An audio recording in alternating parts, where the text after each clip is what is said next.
Le comédien est décédé en 2010 et a emporté avec lui certains succès de sa vie, tout comme son ex-femme, qui a disparu des années avant lui, en 1991. Une histoire d'amour entre Claude Brasseur et Peggy Roche. Le 27 mars 1961, le comédien épouse Peggy Roche, une mannequin et journaliste de mode. En 1984, c'est ainsi qu'elle parlait de son idylle avec l'acteur vu notamment dans la franchise Camping, et qui nous a quittés en 2020.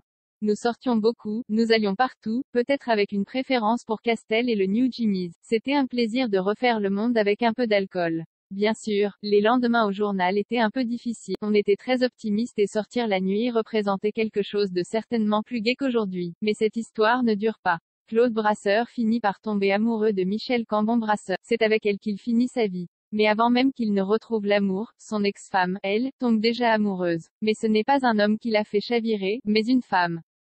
Nos confrères de Madame Figaro nous révèlent que la mannequin et l'écrivaine se sont rencontrés au Prélude, une discothèque parisienne, qui n'existe plus aujourd'hui, dans les années 60.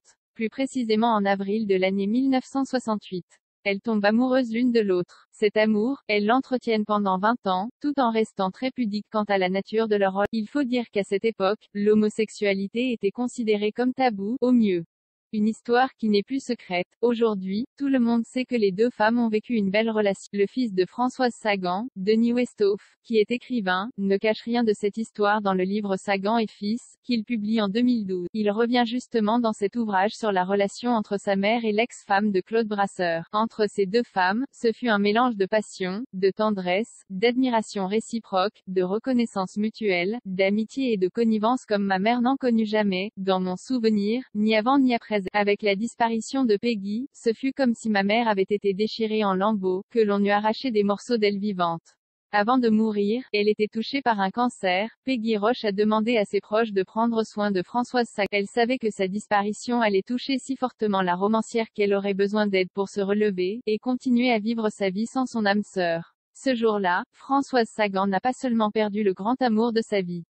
Elle a perdu une amie, une confidente, l'homosexualité dans le show-business. Les deux femmes décident logiquement, du fait du contexte sociétal de l'époque, de garder leur relation secrète. En public, elles se vouvoient et ne laissent rien transparaître. La grande majorité des personnes homosexuelles, surtout quand elles sont connues, se cachent et ne s'assument qu'en secret, car cela peut porter atteinte à leur carrière, à leur réussite.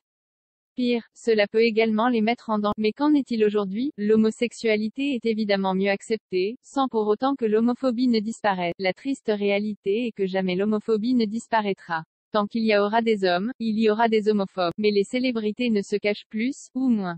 Certaines personnalités ont décidé, sur le tard, d'assumer leur orientation. Si elles ne le faisaient pas avant, c'est qu'elles craignaient que les rôles proposés soient toujours les mêmes, ou que le téléphone sonne moins. Mais certaines personnalités très appréciées ont décidé d'assumer très tôt. Véritable star de la télévision, Hélène DeGeneres a fait son coming out rapidement dans sa carrière. Dans un discours émouvant, Jodie Foster a parlé de son amour pour son ancienne compagne, sans que cela ne joue un rôle sur l'évolution de sa carrière. Mais la prudence reste de mise pour les jeunes hommes et femmes qui ne sont pas encore assez connus pour que leur notoriété joue un rôle de bouclier.